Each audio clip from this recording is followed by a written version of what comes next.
ሁለት ዶክመንቶችን ማሟላት ይጠበቅባችኋል። ትምህርት ማስረጃችሁ ጋር አብሮ መግባት ሲኖር ባንክ ስቴትመንት ተቀይሯል።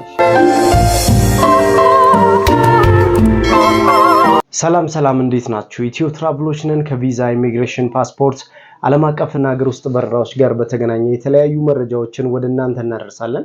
ዛሬ የቱርክ የስራና የትምህርት ቪዛ ምን መስፈርቶችን ከናንተ ይፈልጋል፣ እንዴት አድርጋችሁ አፕላይ ማድረግ ትችላላችሁ፣ የተቀየሩ ዶክመንቶች አሉ፣ እነሱንና አዳዲስ መረጃዎችን ነግራችኋለሁ። አጠቃላይ ስለ ቱርክ ኤምባሲ ምን አዳዲስ ነገሮች አሉ የሚለውን ከኛ ታገኛላችሁ። ሰብስክራይብ አድርጉ፣ ላይክ አድርጉ፣ ሼር አድርጉ ለሌሎችም እንዲደርስ ማለት ነው።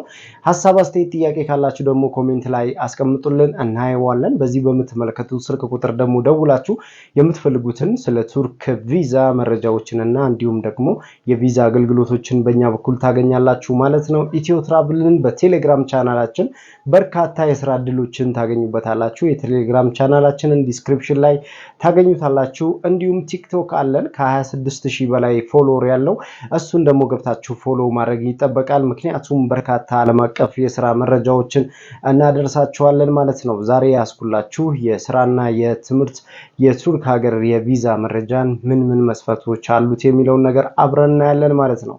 ስለዚህ ወደ መረጃው ከመሄዳችን በፊት ሰብስክራይብ እና ላይክ አድርጋችሁ ወደ መረጃው እንሄዳለን።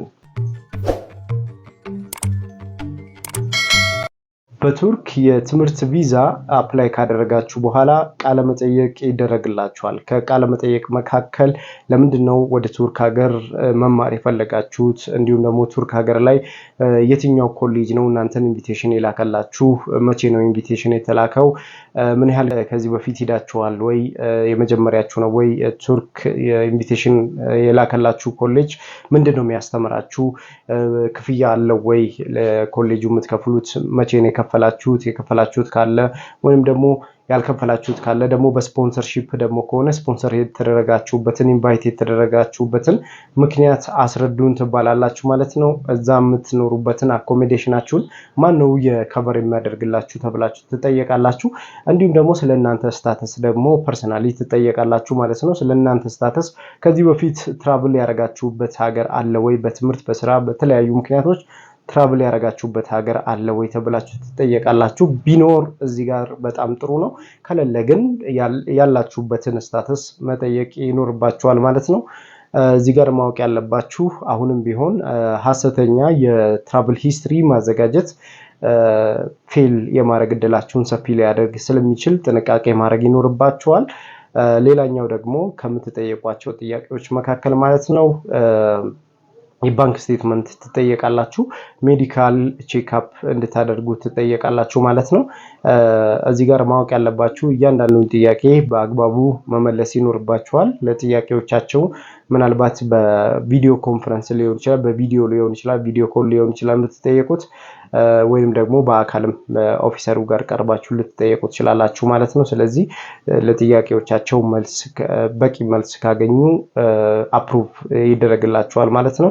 በቂ መልስ ግን ካላገኙ ሪጀክት የመደረጋችሁ እድል በጣም ሰፊ ነው። መካከል በዩኒቨርሲቲ በተለያዩ ተቋማት እንግዲህ ለመማር የምትሄዱ ሰዎች እነዚህን ዶክመንቶች ማሟላት ይጠበቅባቸዋል። የመጀመሪያው የ6 ወር ወይንም ደግሞ የ1 ዓመት ኤክስፓየር ዴት ያለው ፓስፖርት ይጠበቅባቸዋል። ሁለተኛው ፓስፖርት ሳይዝ ጉርድ ፎቶግራፍ 2 መያዝ ይጠበቅባቸዋል። ሌላ ባንክ ስቴትመንት 2 ሚሊዮን ብር መያዝ ይጠበቅባቸዋል። ባንክ ስቴትመንት መያዝ ብቻ ሳይሆን ባንክ ስቴትመንት ኢንዲንግ ባላንሱ ላይ 2 ሚሊዮን ብር ግዴታ ያስፈልጋቸዋል። ያለበለዚያ ያንን ካላሟላችሁ ሪጀክት የሚደረግ እድላችሁ በጣም ሰፊ ነው። ሁለተኛው ኢንቪቴሽን ያስፈልጋችኋል። ወደ ቱርክ የሚጋብዛችሁ ኮሌጅ ወይም ዩኒቨርሲቲ ያስፈልጋችኋል።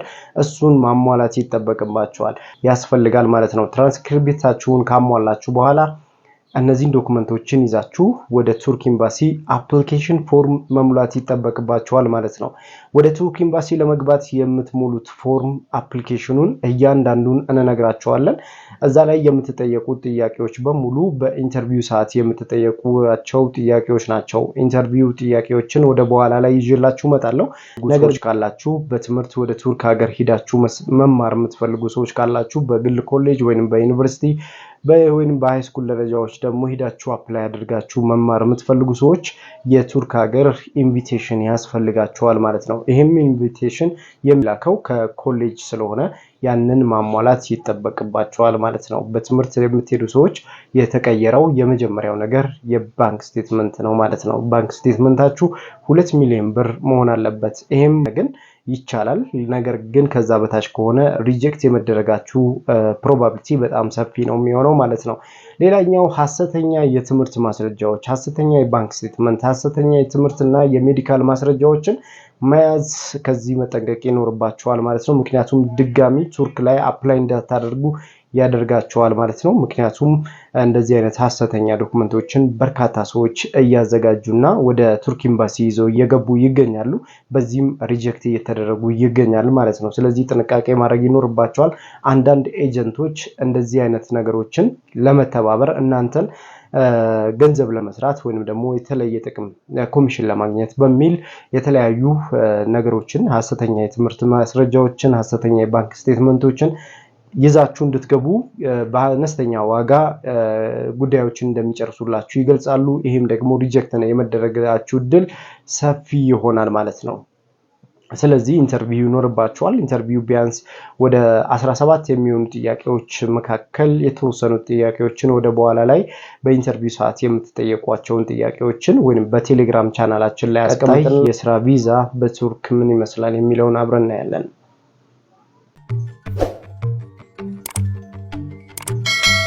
ቱርክ የስራ ቪዛ ለማግኘት ማድረግ ያለባችሁ በርካታ መስፈርቶች አሉ። ከነዚህ መስፈርቶች መካከል አሁንም ኢንቪቴሽን ሌተር ያስፈልጋል። በቱርክ ካምፓኒ ወይንም ደግሞ ድርጅት ወይንም ግለሰብ እናንተን ለመውሰድ ኢንቪቴሽን ሌተር ያስፈልጋል። ኢንቪቴሽን ሌተር ለቱርክ ኤምባሲ የምታስገቡት ሲሆን እንዲሁም ደግሞ የተለያዩ ዶክመንቶችን ከናንተ ማሟላት ይጠበቅባቸዋል። ለምሳሌ የመጀመሪያው ነገር የባንክ ስቴትመንት ያስፈልጋቸዋል። በቱርክ ሀገር ላይ እናንተን የሚወስዳችሁ አኮሞዴሽናችሁን እናንተን ሙሉ ሰርቪስ እንደሚሰጣችሁ የሚያሳይ ሌተር ያስፈልጋል። እሱም ኢንቪቴሽን ሌተር ወደ ቱርክ ኤምባሲ የሚላክ ማለት ነው። እንዲሁም ደግሞ ባንክ ስቴትመንት ያስፈልጋል። በቱርክ ሀገር ገንዘብ ወይም በኢትዮጵያ ገንዘብ ደግሞ እስከ 3 ሚሊዮን ብር ድረስ ያስፈልጋል ማለት ነው። እሱን ከቨር የሚያደርግላችሁ የጤና ዋስትናችሁን ጤና ኢንሹራንስ ማለት ነው። እሱን ከቨር የሚያደርግላችሁ መኖር አለበት። በካምፓኒ ደረጃ ከሆነ ደግሞ በቱርክ ሀገር ላይ ፍቃድ ያለው ድርጅት መሆን አለበት። ሰራተኞችን ከመላው ዓለም ላይ ወስዶ የሚያሰራ ድርጅት መሆኑን የሚያረጋግጥ ዶክመንት ያስፈልጋል ማለት ነው። በተጨማሪም በግለሰብ ደግሞ ከሆነ እናንተን የሚወስድበትን የቱርክ ሀገር የኢሚግሬሽን ፍቃድ ሊኖረው ይገባል ማለት ነው። ለእናንተ በስራ ወደ ቱርክ የሚወስዳችሁ ግለሰብም ወይንም ደግሞ ድርጅትም ከሆነ ለእናንተ ፍቃድ ያለውን ደብዳቤ ለቱርክ ኤምባሲ አዲስ አበባ ስናፕ ፕላዛ የምታስገቡት ፍቃድ ሊኖራችሁ ይገባል ማለት ነው። እሱን ማሟላት ግዴታ ይጠበቅባቸዋል። በተጨማሪ ደግሞ የባንክ ስቴትመንት ያስፈልጋል። ሜዲካል ኢንሹራንስ ያስፈልጋል። ኢንተርቪው ይኖርባቸዋል ማለት ነው። አዲስ አበባ የሚገኘው ስናፕ ፕላዛ ላይ ያለው ቢሮ ኢንተርቪው ይጠራቸዋል ማለት ነው። እነዚህን ዶክመንቶችን ካሟላችሁ በኋላ ቀጥታ ወደ ኢንተርቪው የምትገቡት ማለት ነው። በርካታ ጥያቄዎች አሉ። ወደ 17 የሚሆኑ ጥያቄዎችን ትጠየቃላችሁ።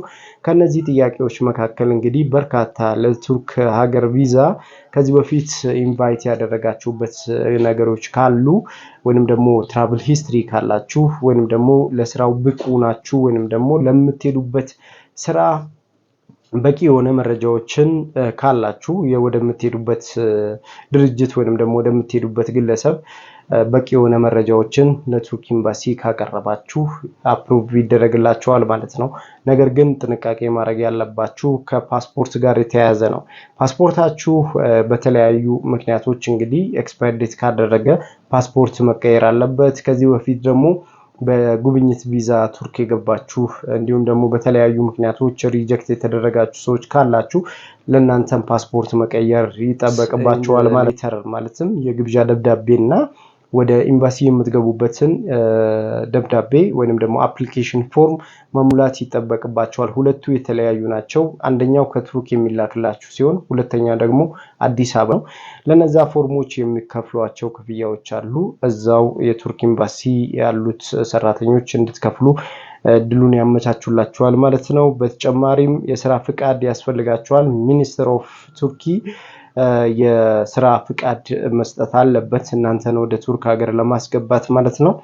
ሌላኛው የሚያስፈልጋችሁ ሰነዶች መካከል የጋብቻ ወይንም ደግሞ የትምህርት ማነዙን አግብታችሁ ከሆነ ያገባ ወይንም ያላገባችሁ ከሆነ እነሱን መረጃዎች ማሟላት ይጠበቅባችኋል።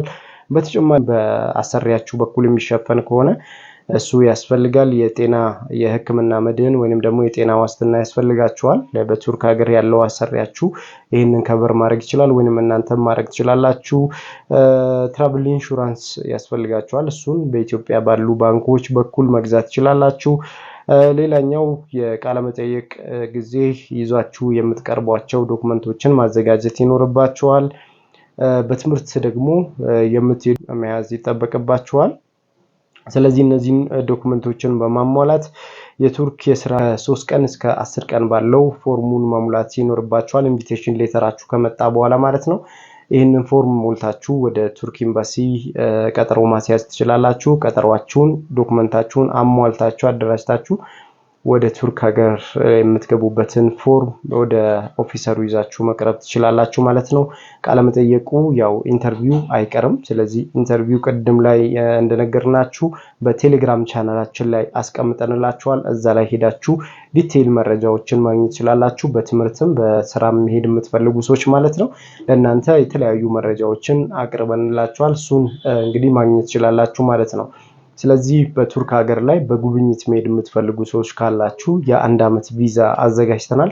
እሱን ማግኘት የምትፈልጉ ሰዎች ካላችሁ በዚህ ስልክ ቁጥር ላይ መደወል ትችላላችሁ። አዲስ አበባ ስናፕ ፕላዛ ላይ እንገናኛለን ማለት ነው። በተጨማሪም ደግሞ በአሜሪካን ቪዛ ለአሜሪካን ቪዛ በሚል ወደ ቱርክ ሀገር እና ሌሎች አውሮፓ ሀገሮች ላይ ቱር ማድረግ የምትፈልጉ ትራቭል ሂስትሪ ማዘጋጀት የምትፈልጉ ሰዎች ካላችሁ ስፔን፣ ጀርመን፣ ግሪክ፣ ጣሊያን፣ ቱርክ፣ ዱባይ እንዲሁም ፈረንሳይ እና እንግሊዝ የጉብኝት ቪዛዎችን አዘጋጅተናል። ስለዚህ እነዚህ ሀገሮች ላይ ለ7 ቀናት እንዲሁም ለ11 ቀናት ለ1 ወር መቆየት የምትፈልጉ ሰዎች ካላችሁ የትራቭል ሂስትሪ አዘጋጅተንላችኋል። በእኛ በኩል ይሄንን እድል ማግኘት ትችላላችሁ ማለት ነው። ሁልጊዜም እንደምንለው ሰብስክራይብ፣ ላይክ፣ ሼር በማድረግ የተለያዩ የትራቭል መረጃዎችን ታገኛላችሁ። የቪዛ መረጃዎችን እንዲሁም የኤምባሲ ኢንፎርሜሽኖችን ታገኛላችሁ። አብራችሁን ስለሆናችሁ እናመሰግናለን። ሰብስክራይብ፣ ላይክ፣ ሼር አድርጉ።